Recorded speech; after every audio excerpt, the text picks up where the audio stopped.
उस रात शहर के सरकारी अस्पताल के एक अंधेरे वार्ड में एक जवान लड़का आखिरी सांसें गिन रहा था।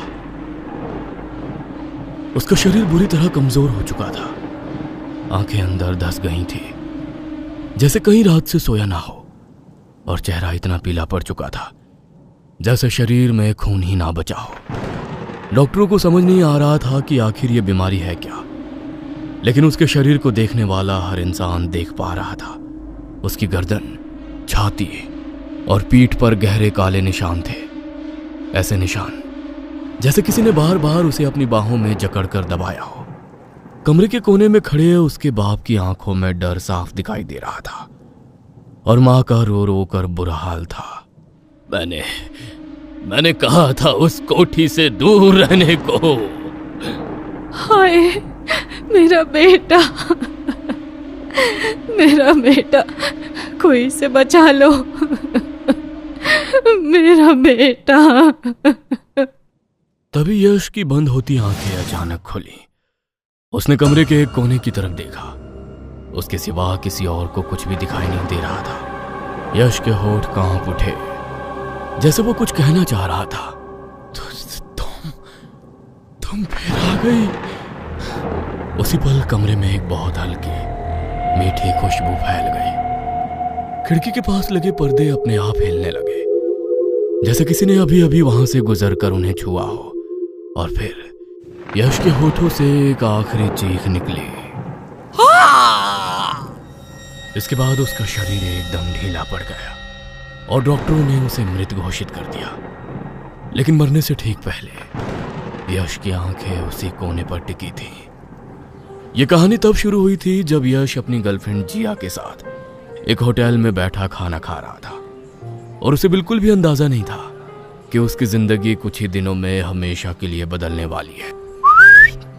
कब से तुम्हारा सारा ध्यान केवल खाने पर है? अरे एक बार मेरी तरफ भी तो देखो। क्या तुम भी यश ऐसे लोफड़ों जैसी हरकतें मत किया करो प्लीज। सीटी क्यों मार रहे हो? इसमें क्या है? आओ अच्छा एक सेल्फी लेते हैं, मैं अपने इंस्टाग्राम पर डालूंगा। यश जिया की तरफ आगे बढ़ता है और उसके कमर पर हाथ रखता है, लेकिन जिया तुरंत यश का हाथ झटक देती है। मैंने तुम्हें कितनी बार मना किया है यश कि मुझे ये सब पसंद नहीं है। कितने लोग आ जा रहे हैं, ऐसे चिपका चिपकी अच्छा लगता है क्या? तुम कितनी बोरिंग हो यार जिया। गलती कर दी मैंने तुम्हें अपनी गर्लफ्रेंड बनाकर। सीटी मत बजाओ, आंख मत मारो, कंधे पर हाथ मत रखो, यहाँ मत छुओ, वहां मत हाथ लगाओ। तुम क्या भजन करने के लिए मेरी जेब बनी हो? वाओ, तो तुम सिर्फ यही सब करने के लिए मेरे साथ रहना चाहते हो? तुम कुछ करने दोगी तब तो करूंगा। यश की बात सुनकर जिया नाराज होकर वहां से चली गई थी। उधर यश भी गुस्से में अपने दोस्तों से मिलने निकल जाता है। रात के 11 बजे। नालायक, घर ही क्यों आता है? बाहर रोड पर ही सो जाया करना। छुट्टियां क्या हो गई, घर में पैर ही नहीं टिकते हैं साहबजादे के। कमरे में आकर यश ने जल्दी जल्दी कपड़े बदले और बिस्तर पर लेट गया, लेकिन उसकी आंखों में नींद का नामो निशान नहीं था। रह रहकर जिया का हाथ झटकना उसे याद आ रहा था। अचानक उसे पास के कमरे में माँ बाप के बात करने की आवाज सुनाई देती है। सुनिए जी, क्या फिर उसी कोठी के चक्कर में गांव जा रहे हैं? मैं कहती हूँ छोड़िए ना। अरे शहर के कुछ लोग खरीदने को तैयार हुए हैं। अगर ये सौदा हो गया ना तो हमें बहुत बड़ा फायदा होगा। फिर करोड़ों की प्रॉपर्टी पड़ी हुई किसी काम आ जाए तो उससे अच्छा क्या होगा? लेकिन फिर भी मुझे लगता है बंद दरवाजे के पीछे जो है उसे क्यों बाहर का रास्ता दिखाना। जाने दीजिए ना। अरे कुछ नहीं है, मैंने सब सोच समझ लिया है। अब सो जाओ, मुझे सुबह जल्दी निकलना है। अब कौन सा गांव, कैसी हवेली? मम्मी पापा किस हवेली की बात कर रहे हैं? अब तो देखना पड़ेगा। अगली सुबह। अब पापा कहाँ जा रहे हो आप? मैं साथ चलूं? तुम नहीं, कोई जरूरत नहीं।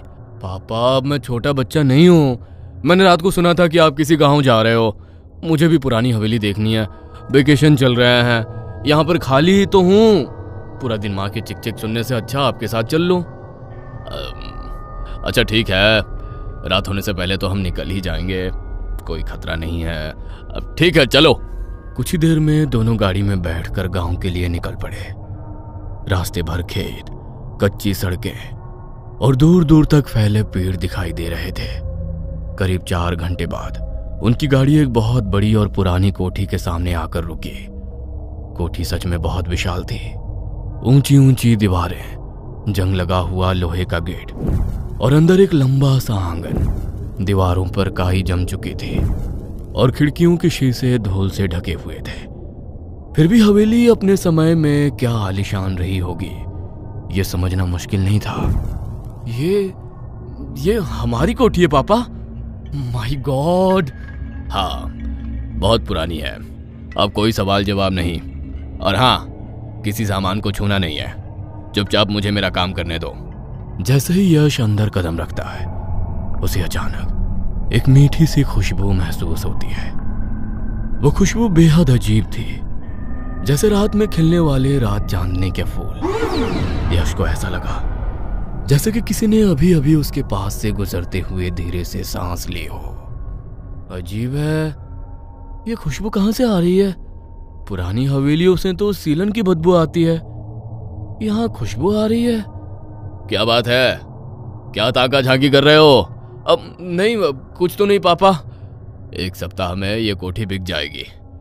पार्टी 1 सप्ताह बाद आएगी, तब तक इसे बिल्कुल नई दुल्हन की तरह चमका दो। 2 दिन में हो जाएगा मालिक, उसके बाद चाहे जब बुला लीजिए पार्टी को। उदयवीर मजदूरों को सफाई के लिए इंस्ट्रक्शन दे रहे थे और इधर यश उत्सुकता से कोठी में इधर उधर घूम रहा था। अचानक उसे ऐसा लगा जैसे ऊपर वाली मंजिल की खिड़की में कोई खड़ा है। उसे एक औरत की धुंधली सी परछाई दिखाई दी। यश ने आंखें मलकर फिर से देखा, लेकिन अगले ही पल वहां उसे कुछ दिखाई नहीं दिया। ये क्या था? कोई वहम था क्या? हाँ, वहम ही होगा। ताला तो अभी हमने ही खोला, अंदर कोई कैसे हो सकता है? उसी शाम उदय और यश वापस आ गए। अरे वाह, तेरा सही है भाई। गांव में कोठी, काश कि हमें भी मिल जाए ऐसी हवेली। क्या फायदा कोठी का? ये खुद तो फट्टू है ना। गर्लफ्रेंड का हाथ पकड़ने की तो परमिशन नहीं है इसे। बकवास बंद करो तुम लोग। हाँ, मजाक छोड़ो। चलो एक काम करते हैं, आज रात उसी कोठी में चलते हैं। अरे मजा आएगा यार, एडवेंचर हो जाएगा। पागल हो गए हो क्या? मुझे नहीं जाना वहां। पापा जान गए तो मार डालेंगे। क्यों, डर गया?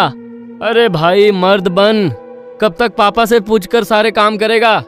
वैसे भी तूने बोला कि अंकल उसे सेल करने वाले हैं, तो क्यों ना एक आखिरी बार हम लुत्फ उठा लें। ठीक है, वैसे भी मेरा छुट्टियों में कहीं जाने का मन था, तो यही सही। हम सब 2 दिन बाद निकलेंगे। कुछ देर बाद जिया का फोन यश के पास आता है। अब क्या मुंह फुलाकर घूमते रहोगे? यू नो ना कि मैं ऐसे अनकंफर्टेबल हो जाती हूँ। अच्छा बाबा सॉरी, अब मान भी जाओ। मान जाऊंगा, लेकिन तुम्हें मेरे साथ वेकेशन पर चलना होगा। इस बार नो कहा तो फिर सोच लो। ओके, चलते हैं। खुश? अगले दिन यश अपने दोस्तों के साथ कोठी जाने के लिए निकलता है। अरे ये जिया का नाटक फिर शुरू हो गया यार। मैसेज आया है कि उसके पापा आ गए हैं, वो हमारे साथ नहीं चल सकती। कह रही है हम निकल जाएं, वो डायरेक्ट पहुंच जाएगी। अरे भाई नहीं आएगी वो, तू अब मूड मत खराब कर। तीनों दोस्त कोठी में पहुंच गए थे। जैसे ही उसने अंदर कदम रखा, वही मीठी खुशबू फिर से हवा में फैल गई। लेकिन इस बार खुशबू पहले से ज्यादा ही गहरी थी, जैसे कोई उसके बहुत करीब खड़ा हो। अचानक से ऊपर के मंजिल से पायल की बहुत हल्की सी आवाज सुनाई पड़ी। आवाज सुनकर यश का दिल जोर जोर से धड़कने लगा। कौन है वहां? जवाब में सिर्फ हवा चली और खिड़कियों के दरवाजे आवाज के साथ खुल गए। भाई ठंड कुछ ज्यादा ही नहीं है यहाँ? मैं खिड़कियां बंद करता हूँ, अपने आप कैसे खुल गए ये दरवाजे? शाम ढलने लगी थी और आसमान में गहरा अंधेरा फैलने लगा था। यश, मनोज और किशोर आंगन में महफिल जमाकर बैठे थे। सामने एक छोटी सी मेज पर शराब की बोतलें और स्नैक्स से भरी प्लेटें रखी थी। आज तो मजा आ गया यार, इतनी बड़ी कोठी और पूरी की पूरी हमारी। कितनी बढ़िया जगह है ये, बेचने की बजाय इसे होटल क्यों नहीं बना लेते? आखिरी रात है भाई, जी भर के जी लो और जितना चाहे पी लो। फिर ये ना हवेली रहेगी ना ये आजादी। तीनों जोर जोर से हंसने लगे। शराब का नशा अब चढ़ने लगा था। तभी अचानक यश की नजर ऊपर हवेली के लंबे गलियाने की तरफ गई। वहां अंधेरे में एक लड़की का साया दिखाई दे रहा था। उसके लंबे बाल और आंचल हवा में लहरा रहे थे और ये नजारा देखकर यश का दिल जोर से धड़कने लगा। अरे वो देखो, वहां कोई खड़ा है।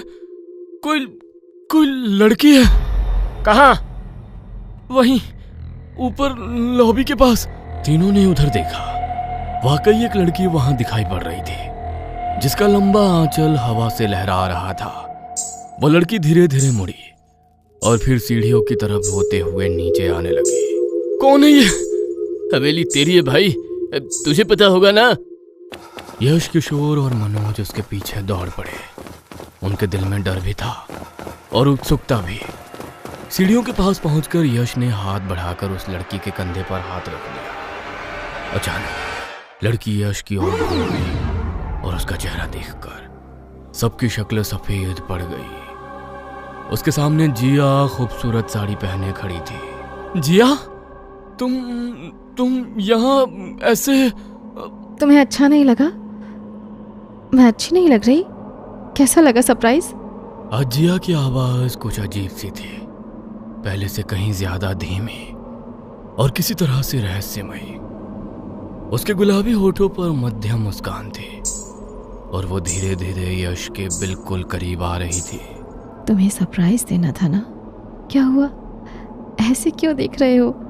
मैं इस रूप में पसंद नहीं आई तुम्हें? तुम आज बहुत अलग लग रही हो। यह सुनकर जिया हल्का सा हंस दी और अपने होठ यश के होठों के एकदम करीब लाकर कहा, शायद इसलिए क्योंकि आज मैं तुम्हें नाराज नहीं करना चाहती।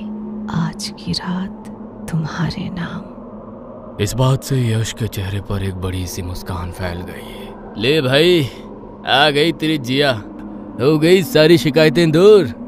रियली, इसने तो मेरा दम ही निकाल दिया था। उस रात कोठी में देर तक हंसी, शराब और बातचीत चलती रही। बोतल खत्म होने के बाद यश और जिया एक कमरे में चले गए।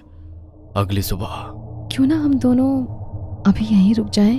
किशोर और मनोज को जाने दो ना। अब जैसी तुम्हारी मर्जी। यश के कहने पर उसके दोस्त हवेली से निकल गए थे और इधर यश जिया के साथ रुक गया था। यश बाथरूम में जाकर अपना चेहरा धो रहा था, तभी उसके फोन पर जिया का कॉल आता है। उफ, अब क्या 1 मिनट भी मेरे बिना नहीं रहा जा रहा। बोलो darling. I am so sorry Yash, पापा यहीं रुक गए थे, मैं चाहकर भी नहीं निकल पाई। मनोज ने बताया तुम अभी भी वहीं हो। और फिर उसका कॉल कट गया। यश बाथरूम से बाहर आता है। आईने के सामने अपने बाल संवारती जिया उसे नजर आती है। यश जिया के नजदीक जाता है और जैसे ही उसकी नजर आईने पर पड़ती है, उसकी सांसें मानो अटक सी जाती है। आईने में जो अक्स दिखाई दे रहा था वो जिया नहीं बल्कि कोई डरावनी शक्ल वाली स्त्री का था। ये नजारा देख यश के हाथ से फोन गिर पड़ता है और डर के मारे उसका चेहरा सफेद पड़ जाता है। यश कमरे से बाहर भागता है और रास्ते में वो किसी से टकरा जाता है। क्या ये जिया थी? अरे यश, तुम भाग क्यों रहे हो? देखो आ गई मैं। चलो ना, कमरे में चलते हैं। यश ने दौड़ते हुए स्टार्ट की और सीधा मनोज के यहाँ पहुंच गया। यश ने घबराते हुए गैलरी खोली और बीती रात की फोटो देखने लगा, लेकिन उन तस्वीरों में जिया नहीं थी। ऐसा लग रहा था जैसे यश हवा में किसी को पकड़कर खड़ा हो। ये कैसे हो सकता है? अरे, और ये निशान ये कैसे हुआ? यश की गर्दन और कंधों पर अजीब अजीब से गहरे नीले काले निशान थे। यश को कुछ समझ नहीं आ रहा था। तू कह रहा था ना यश कि कोई अफवाह है जो कोठी से जुड़ी है। कैसी अफवाह थी वो? तू कुछ जानता है उसके बारे में? यश ने नामे गर्दन हिला दी और बिना कुछ बोले वापस घर चला गया। उस दिन के बाद से यश बदलने लगा था। वो दिन का अधिकतर समय अपने कमरे में बिताने लगा था। हर गुजरते दिन के साथ वो और कमजोर होता जा रहा था। उसके शरीर पर रोज कोई नया निशान उभर आता, कभी कंधे पर, कभी छाती पर, कभी पीठ पर। उसका चेहरा पीला पड़ने लगा था। आंखों के नीचे काले घेरे बन गए थे, जिसे देख मां सविता बहुत परेशान रहती थी। सुनिए जी, यश की तबीयत कुछ ठीक नहीं है। आप सारा काम छोड़िए, बस कुछ दिनों के लिए घर आ जाइए। पत्नी की बात सुनकर यश के पिता विदेश से घर लौट आते हैं। ये तूने क्या कर डाला नालायक? क्या हुआ पापा? चुप, बस जितना पूछूं उसका जवाब दे। उदय ने यश की गर्दन के निशान देखे और उनका चेहरा सख्त हो गया। तू हवेली गया था? क्या तूने वहां रात गुजारी? पापा वो हाँ या ना? हाँ। उदय के हाथ कांपने लगे। वो जमीन पर सर पकड़कर बैठ गया। अरे आप ऐसे क्यों बैठ गए हैं? मेरा दिल बहुत घबरा रहा है, बोलिए ना। ये वही निशान है जो उस योगिनी के शिकार पर दिखाई देते हैं। उदय की बात से कमरे में सन्नाटा छा गया। उदय की आवाज अब गुस्से से कांप रही थी। योगिनी? वो कौन है पापा?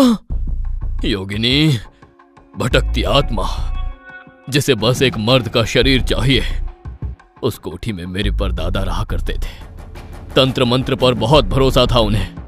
एकांत में उस हवेली में जाने क्या क्या तंत्र किया करते थे वो। अपनी बढ़ती ख्वाहिशों को पूरा करने के लिए किसी ऐसी शक्ति को बुला लिया था उन्होंने, जिसने उन्हें धन दौलत तो दिया, लेकिन अपना गुलाम बना लिया। हर रात वो एक औरत का शरीर लेकर उनके पास आती थी। जब तक वे अपनी मर्जी से उस हवेली में रहे तब तक सब सही था, लेकिन धीरे धीरे अब उन्हें अपने परिवार की याद आने लगी। एक रात वो हवेली से बाहर निकले और उसी रात से उस योगिनी का श्राप दादाजी पर हावी हो गया। रात में सुंदर प्रेयसी का रूप लेकर मिलने वाली वो शक्ति अब दिन के उजाले में अपने असली डरावने रूप में उन्हें दिखाई देने लगी। हर गुजरते दिन के साथ उनकी हालत खराब होती जा रही थी।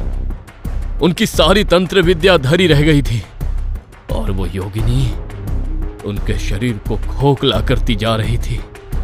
दादाजी की मृत्यु निश्चित थी, इसलिए मरने से पहले उन्होंने योगिनी को वापस उसी हवेली में कैद करने के लिए खुद को वहां पर बंद कर लिया और अपने गुरु की मदद से तंत्र क्रिया से उसे अंदर कैद करवा दिया। तूने उसके साथ संबंध बनाए, उसके कारण ही वो योगिनी फिर से आजाद हो गई है। अब वो तेरे साथ रहेगी अंतिम समय तक। ये आप कैसी बातें कर रहे हैं?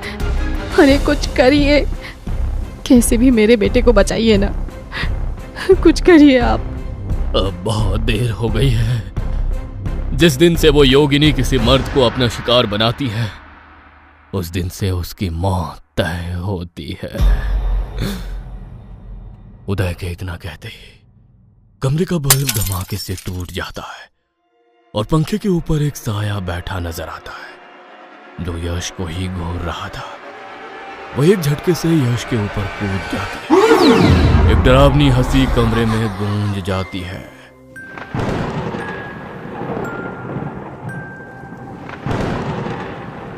यश के दिल दहला देने वाली चीखें सुनाई देने लगती हैं और कुछ देर बाद उसका बेजान शरीर बिस्तर पर पड़ा नजर आता है।